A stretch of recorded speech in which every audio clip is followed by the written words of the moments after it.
Magandang araw sa ating lahat. Ako po si FO2 Jonalyn Orpilla Ragunton, nagbabalita para sa National and Local Election 2025.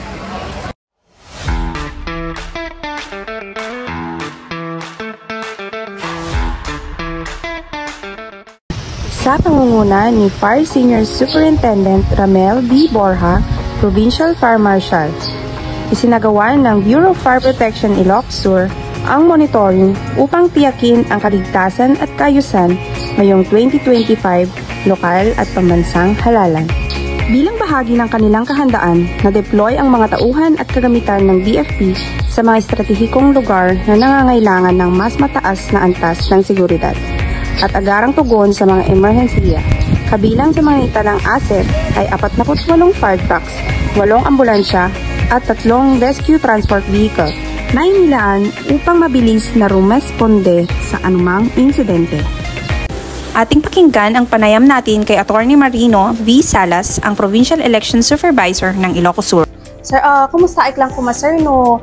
Kumusta ti election tayo ti 2025? Ito'y probinsya tayo po, I could say, at very successful. Makita tayo matapo ti naging proseso from the very beginning.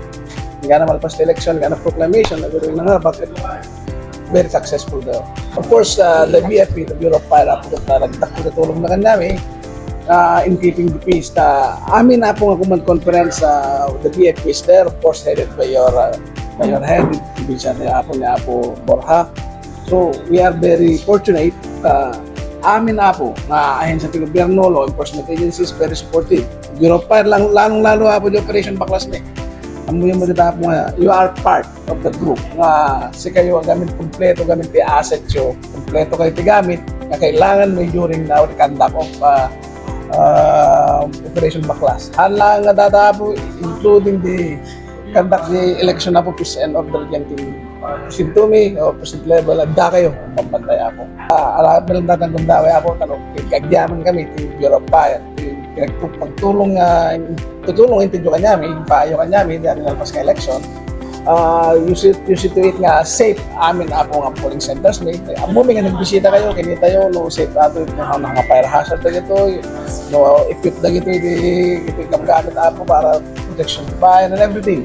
So, yaman kami unay, and hopefully po na every election, agda kayo, tumulong kanya, ano ate kaya political exercise kit para ti sumarunong nga henerasyon tayo. Yaman kami una po and congratulations. So, bibigyang pansin din ng BFP ang pag-iingat sa mga critical na infrastruktura tulad ng mga polling center, mga pasilidad sa transportasyon at iba pang mahalagang establishmento upang maiwasan ang mga posibleng banta at matiyak ang maayos na daloy ng halalan.